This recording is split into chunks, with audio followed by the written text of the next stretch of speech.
आज जो हमें साईं बाबा की एक मूर्ति देखने को मिलती है जब हम शिरडी में समाधि मंदिर के दर्शन करने जाते हैं, वो हमेशा सर वहां पर नहीं थी। और जब वो लगाई गई 7 अक्टूबर 1954 को 1954 को वो जो आइडल है, वो प्रतिमा है, वो समाधि मंदिर के अंदर साईं संस्थान जो ट्रस्ट है उन्होंने लगाई बाबा की आइडल। और इसके पीछे एक इतना बड़ा चमत्कार छुपा है, वो कहानी समझकर आपके रोंगटे खड़े हो जाएंगे। क्योंकि जब मैंने ये कहानी पहली बार पढ़ी थी तो मेरे को ऐसा यकीन हुआ था बाबा की पावर का। तो अगर आप इस कहानी को समझेंगे तो आपको बहुत सारी जानकारी जानने को मिलेगी। देखिए 1954 से पहले वहाँ पर बाबा की फ़ोटो रहती थी, बट कुछ ऐसा हुआ कि जो साईं संस्थान के जो उस समय ट्रस्टी थे, जो लोग थे, जो भक्त थे, उन्होंने ये सोचा कि बाबा का अब एक वाइट मार्बल का जो है आइडल बनाया जाए। और आज हम सब जाते हैं तो उस वाइट मार्बल का जो है आइडल देखते हैं। बट हुआ कुछ ऐसे 1954 से 2 साल पहले 1952, और ये कहानी में आपको जानने को मिलेगा कि बाबा की ही इच्छा थी कि उनका एक आइडल बनाया जाए। 1952 में मुंबई का जो शिपिंग यार्ड है, जो डॉक यार्ड कहते हैं, वहाँ पर इटली का एक मार्बल मिला उनको, जो इटली से आया था। अब जहाँ पर मैंने ये स्टोरी पढ़ी थी वहाँ पर ऐसा दिया था कि इस मार्बल के बारे में किसी को भी नहीं पता था कि ये मुंबई में किसी ने भेजा है या फिर किसी ने मंगवाया है। 1952 की बात है ये। तो ये अचानक से ये जो इटली का मार्बल है ये मुंबई में कैसे आया, ये सब सुन के हैरान थे। और मुंबई का जो प्रशासन है वो भी हैरान था। तो उन्होंने क्या सोचा, जब इसका कोई अथॉरिटी सामने नहीं आया कि मैंने भिजवाया है या मैंने मंगवाया है, ऐसा कोई ओनर सामने नहीं आया, तो अथॉरिटीज़ ने क्या किया, 1952 में ऑक्शन किया उस मार्बल का, उस वाइट कलर के मार्बल का ऑक्शन किया। और वो जो मार्बल है वो किसी एक व्यक्ति ने खरीदा। उस व्यक्ति ने जो वो मार्बल खरीदा, उसने 2 साल बाद यानी कि 1954 में श्री साईं संस्थान जो ट्रस्ट है साईं बाबा शिरडी मंदिर का, उनको ऑफर किया कि आप ये मुझसे मार्बल लीजिए और बाबा का आइडल बनाइए। तब संस्थान ने उनकी जो रिक्वेस्ट है वो पार्शियली एक्सेप्ट की थी, क्योंकि उन्होंने आइडल वो मार्बल ले लिया था और उस मार्बल की जांच कराई तो उनको मालूम पड़ा कि ये बहुत ही प्रीशियस मार्बल है, इटली से आया हुआ। अब यहां तक की स्टोरी में सब हैरान थे कि अब ये क्या होगा। संस्थान ने क्या किया, एक आर्टिस्ट को बुलाया जिसका नाम था श्री वसंत राव तालीम। अब वसंत राव तालीम जो हैं वो संस्थान में मीटिंग हुई, वो आए और उनसे कहा गया कि आपको बाबा का एक आइडल बनाना है, और उनको ये काम दिया गया। अब अक्सर जो आइडल्स बनाए जाते हैं, जो भी आर्किटेक्चर होता है या जो स्कल्पचर होता है वो बनाता है आइडल, वो सबसे पहले एक क्ले यानी कि एक मड का एक टेम्परेरी आइडल बनाता है, फिर उसको देख के दूसरा आइडल बनाता है। अब वसंत राव जो थे उनके साथ प्रॉब्लम ये थी, उन्होंने एक्सेप्ट तो कर लिया कि बाबा का एक आइडल बनवाएंगे, बट उन्होंने ये सोचा कि बाबा की जो है ओनली ब्लैक एंड वाइट जो है फोटोज अवेलेबल हैं। उसके अलावा जैसे एक आर्किटेक्चर के लिए, एक आइडल बनाने के लिए हर साइड के जो है फेस के प्रॉपर कैरेक्टरिस्टिक्स होना ज़रूरी हैं, जब भी एक प्रॉपर आइडल बन सकता है। क्योंकि अगर आइडल अलग बन जाता तो वो वैसे भी रिजेक्ट हो जाता। क्योंकि हमारे पास एक जो मॉडल था या एक जो फोटोग्राफ थी वो ब्लैक एंड वाइट थी।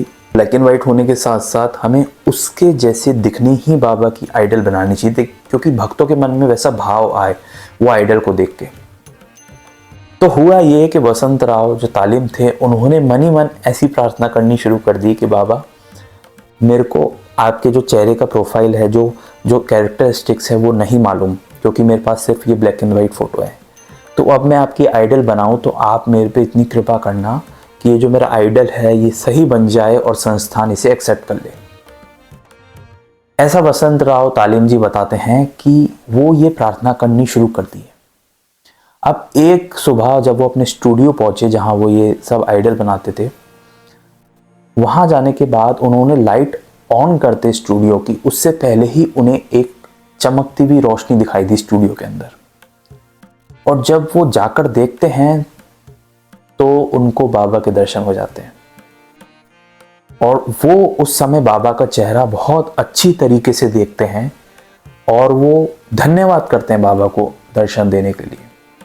और उसके बाद वो जो वसंतराव तालिम जी थे, उन्होंने मड का एक छोटा सा टेम्परेरी मॉडल बनाया और वो मॉडल बना के जब संस्थान के सामने पेश किया तो संस्थान में सब लोग हैरान थे, क्योंकि जो मॉडल है वो इतना सुंदर था देख के, वो छोटा सा मड का। संस्थान ने देखते ही उसे एक्सेप्ट कर लिया। यही समस्या खत्म नहीं होती, अभी और चमत्कार सुनिए आप। तो वसंतराव तालिम जी ने क्या किया, वो जो मड का वो था उनका छोटा सा एग्जाम्पल के तौर पे बनाया था, वही देखा देख उन्होंने जो है मार्बल को कार्व करना शुरू किया और मार्बल को जो छेनी और वो हथौड़ा यूज किया जाता है वैसे कार्व करके और पूरी बाबा की प्रतिमा बनाकर रेडी कर दी। उसके बाद एक प्रॉब्लम उनके सामने छोटी सी आ गई, वो ये थी कि जो आइडल है उसकी लेफ्ट नी यानी कि उल्टे पांव का जो घुटना है उसमें से कुछ एक्स्ट्रा निकल रहा था मूर्ति में से, तो उसको भी हटाना था। लेकिन जो उनके साथी थे उन्होंने मना कर दिया, क्योंकि अगर वो उस लेफ्ट नी का जो एक्स्ट्रा पोर्शन निकल रहा है मूर्ति में से उसको हटाने की कोशिश करेंगे तो उसके हटाने के चक्कर में जो नी है, जो मूर्ति है, वो खंडित हो सकती है, क्योंकि वो ऑब्वियसली छेनी हथौड़ा यूज करेंगे तो वो जो एक्स्ट्रा पोर्शन है उसके चक्कर में जो बाबा की नी है वो खंडित हो सकती है। और खंडित, जैसे कि हमारे हिंदू धर्म में माना जाता है कि जो खंडित प्रतिमा होती है उनकी पूजा नहीं की जाती। तो अब जो उनके साथी थे उन्होंने बोला कि हम तो नहीं करेंगे, क्योंकि 99% चांस है कि अगर आप छेनी हथौड़ा यूज करोगे तो वो नी जो है उसमें क्रैक आ जाएगा और वो गिर भी सकती है, तो और उस वजह से मूर्ति खंडित हो जाएगी। सबने हाथ खड़े कर दिए। फिर वसंतराव तालिम जी ने मन में प्रार्थना की कि बाबा मुझे करना है, क्योंकि वो अच्छा नहीं लग रहा आइडल पे, बट मूर्ति खंडित भी हो सकती है, तो आप इतनी कृपा करना कि मूर्ति जो है वो खंडित ना हो। ये वो मनी मन फिर प्रार्थना करते गए और उनको ऐसा लगा कि उनके अंदर से आवाज दी बाबा ने और कहा कि तू टेंशन मत ले, तुम अपना काम करो, सब बढ़िया हो जाएगा। यही सुनकर उन्होंने अपनी मन की बात सुनी और छेनी और हथौड़ा उठाया। उनके सब वर्कर देख रहे थे और जो लेफ्ट नी है उसको ठीक कर दिया पूरा, और इतनी सी भी खरोच उस प्रतिमा में नहीं आई। जो एक्स्ट्रा पोर्शन था उसको हटा दिया और इतनी सी भी खरोच उस मूर्ति में नहीं आई। है ना चमत्कार। और वो 7 अक्टूबर 1954 को शिरडी में समाधि मंदिर में उस मूर्ति की स्थापना कर दी गई।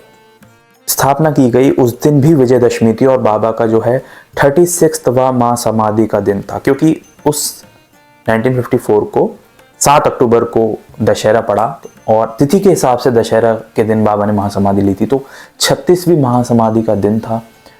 स्थापना कर दी गई और आज हम सब श्री वसंतराव तालिम जी के शुक्रगुजार हैं कि उन्होंने ये प्रतिमा बनाई, इतनी सुंदर रियलिस्टिक बनाई कि आज हम शिरडी जाते हैं तो उनके दर्शन कर पाते हैं।